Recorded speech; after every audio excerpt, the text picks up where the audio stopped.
Bonjour, c'est Raphaël Adjian sur la chaîne Techno. Bonjour Raphaël Adjian, alors on est dans votre bureau, on est très heureux d'être là, c'est bien à votre image ce bureau, les boules de neige, etc. En bordel, oui.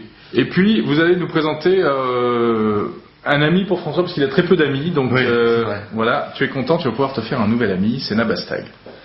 Alors Nabastag on le connaît, mais vous nous présentez aujourd'hui une nouvelle fonctionnalité assez inattendue. De quoi s'agit-il ? Alors, Nabastag Tag est né il y a 1 an avec une capacité que jusqu'à présent on n'avait pas explorée, qui était celle de renifler les objets, c'est-à-dire de lire des livres, des étiquettes RFID. Et là, pour Noël, nous lançons une opération avec Gallimard, où les exemplaires de La Belle Histoire du Prince de Mots Tordus sont vendus. Super livre pour enfants d'ailleurs. Excellent livre pour enfants. Que j'ai lu à 32 ans. Il n'y a pas d'âge. Enfin, moi je l'ai pas encore lu, donc il n'y a pas de souci, il va falloir que je m'y mette. Faut que tu le lises. C'est mieux qu'Harry Potter, non? Quand même pas. J'ai jamais lu Harry Potter. D'accord. Nous non plus. C'est trop long. Donc viennent avec une puce RFID qui les rend reconnaissables par le lapin, c'est-à-dire qu'il suffit de faire renifler le livre au lapin. En fait, c'est plus le faire renifler, il faut lui frotter la puce sur le nez. Il faut lui frotter la truffe. Il est dur du pif. Il est dur du pif. Ah, là, il a détecté. Il a fait un petit bruit. On entend du bip, hein. Et on a son nez clignote en rouge. Il a dû boire un peu de vin avant.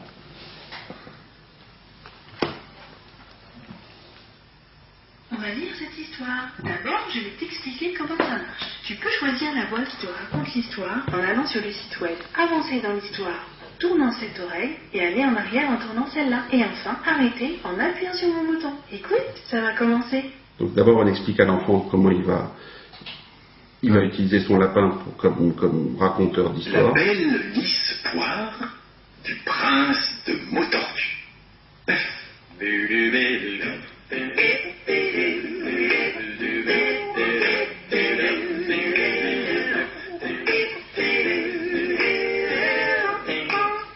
À n'en pas douter, le prince de Mots Tordus menait la belle fille.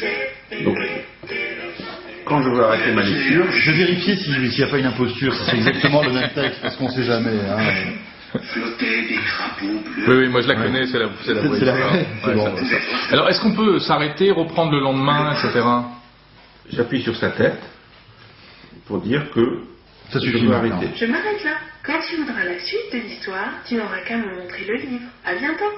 Alors, il y a combien de livres comme ça qui fonctionnent avec le lapin? Alors, à Noël, on démarre avec un livre et puis on va sortir Je m'arrête là. 4 ou 5 livres avec Gallimard pour cette collection avant de continuer avec d'autres éditeurs. C'est le début, j'imagine, Rafi. Quelles sont les autres applications qu'on pourra voir bientôt sur son lapin avec ces puces, ces fameuses puces? Par exemple, là, il y a une place de spectacle, c'est quoi ça? Ça sert à quoi? L'idée, c'est qu'une fois que vous avez acheté votre place de spectacle, vous avez une puce RFID.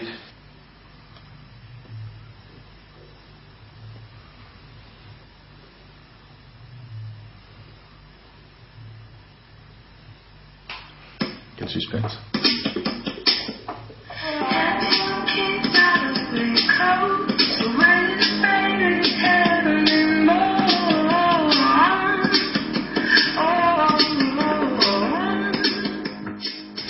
Ça me joue une version inédite de la chanson de Fest. Donc lorsque j'achète un objet, je peux avoir accès à des bonus, associés à ça.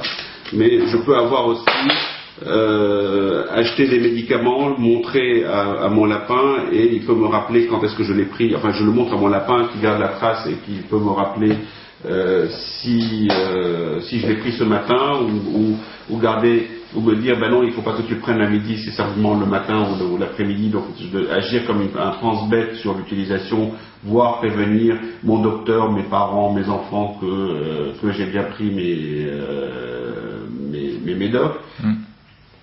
Je peux stocker à l'intérieur d'un objet, par exemple d'un livre, un certain nombre de compléments d'information, mais ça peut être à l'intérieur de mes pompes, par exemple. un lien vers un site web et du coup je pourrais avoir une espèce de pense-bête ou stocker des bookmarks à l'intérieur d'un objet pour des compléments de services qui seraient à l'intérieur de cet objet, et puis d'autres applications dont je ne peux pas vous parler et qui apparaîtront en 2008. Alors par exemple on voit cette petite, c'est quoi, c'est Cendrillon ou La Belle au Bois dormant, ça? Enfin, j'hésite. C'est une princesse. Bon, c'est une princesse. Ma culture princesse, il faut que je la revoie. C'est pas très bon. Bonjour Jérôme. Alors le but du jeu là c'est quoi? C'est qu'il y a une puce dessous. Et que donc vous achetez des figurines qui correspondent souvent à des films, qui sortent ou à des livres, et donc vous avez un supplément de vie qui est donné à cette figurine lorsque vous le montrez, donc vous chantez une chanson mais là aussi on est un peu dans la même situation que celle dans laquelle nous étions au début du web, c'est-à-dire chaque industrie essaye d'imaginer le profit qu'elle peut en tirer. Je me souviens, vous fournissez les moyens et puis les autres... et on aide à réfléchir. D'accord. Mais on n'a pas la prétention de connaître les métiers de chacun de nos partenaires. Alors, vous allez mettre des RFID partout, Rafi Aladjian? C'est l'ambition. Ouais. Vous savez que c'est pas très très bien vu, hein, les RFID. Il y a un petit côté sulfureux quand même. Ben justement, on fait une version des RFID. Jusqu'à présent, les RFID étaient perçus uniquement comme quelque chose que les détaillants mettaient à votre insu dans vos objets et qu'ils étaient les seuls à pouvoir lire. Nous, on commence par donner un lecteur aux gens en leur disant ce qu'il y a sur les RFID que vous amenez chez vous, vous le maîtrisez, vous savez ce qu'il y a dessus. Voire vous pouvez les programmer vous-même, puisque la deuxième étape c'est aussi de fournir aux gens des étiquettes RFID vierges dans des pochettes comme celle-ci, et vous les collez sur vos propres objets et vous décidez de ce que ça peut... On peut fabriquer ses propres applications, etc. Voilà. D'accord. Ok.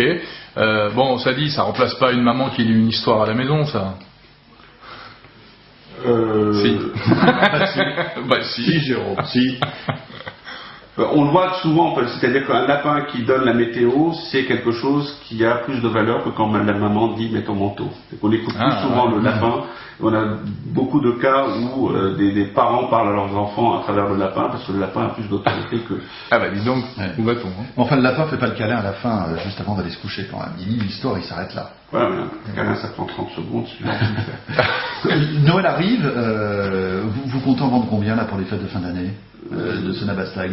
Plusieurs dizaines de milliers. Plusieurs dizaines de milliers. Et vous nous disiez tout à l'heure que les Noëls précédents, vous n'aviez pas réussi à suivre parce qu'il fallait... la demande était très forte. Là, vous êtes prêts, vous avez les stocks, vous avez trouvé des fabricants. On a appris à faire notre métier. C'est parce que c'est pas évident lorsqu'on vient du logiciel d'un seul coup de devenir fabricant d'électronique. Donc maintenant, oui, on sait en fabriquer un certain nombre, mais bon, comme n'importe quoi, il y a une limite. Jusqu'à présent, on sait fournir tous les stocks qu'on nous demande. Quel est le prix du Nabastag qui lit les histoires, Rafi? Le Nabastag tout seul, il coûte 135 €. Le Nabastag plus le livre est à 139,90 €. Un bundle pour Noël. Voilà. D'accord. Merci Rafi Aladjian. Merci Rafi. Merci à vous.